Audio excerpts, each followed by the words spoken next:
You're obviously, man. I feel like when you're coming out, what you're doing sonically is much different than what I would say like the quote unquote death row sound was. Obviously, you're on the Chronic, like you're a part of that. You're a part of that legacy.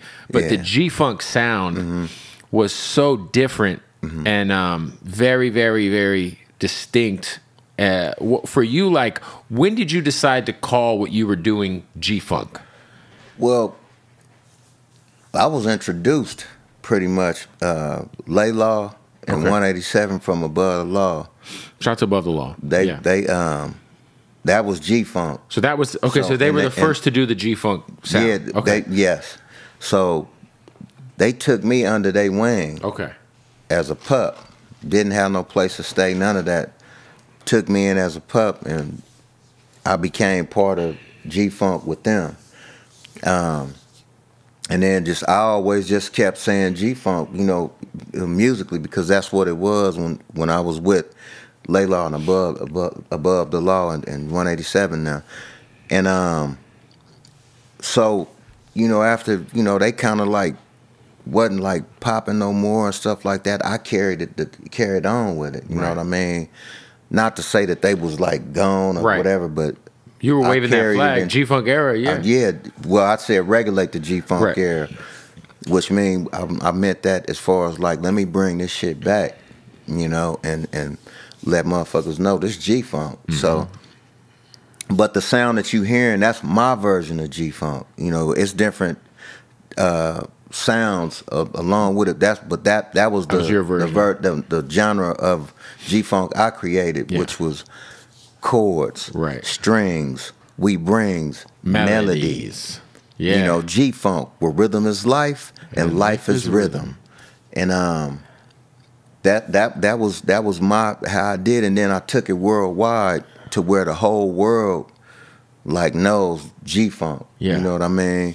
And you know, and I created my own genre of G-Funk but it's still a part of all of the what I was raised in.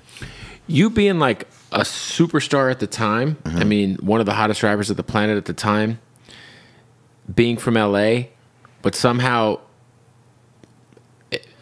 avoiding any like crazy drama during that era when everybody was beefing and everybody was on some bang bang shoot 'em up shit. I feel like you were just like the cool dude, you know what I'm saying? So cool. How did you stay out the way like that? Because obviously you're close with everybody who's involved. Like, I mean, just, you know, just staying out the way, just minding my own business. But, you know, things was coming my way.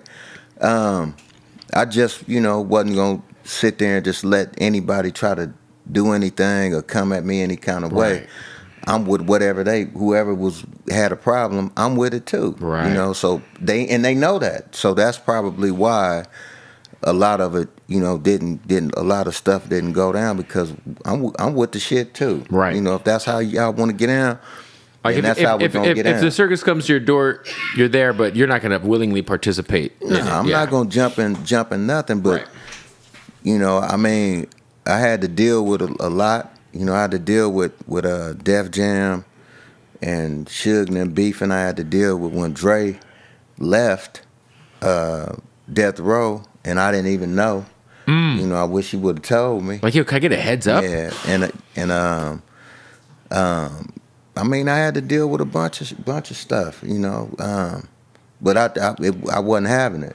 You know, was all of that stuff you were dealing with and all that kind of what was the reason why it took so long for I Want It All to come out? It was like a 5-year gap, right? Well, no, it wasn't that long. Before, that wasn't that long, because what happened was that's when the merger was happening. Remember the big old mergers where all the, because I Want It All, did I Want It All have I Shot the Sheriff on it?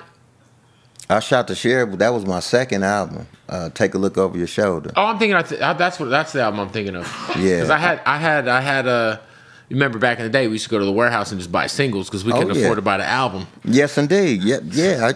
I worked at warehouse, so I know. So I had the I Shot the Sheriff single. Yeah. You know what I'm saying? So that was your second album. That's right.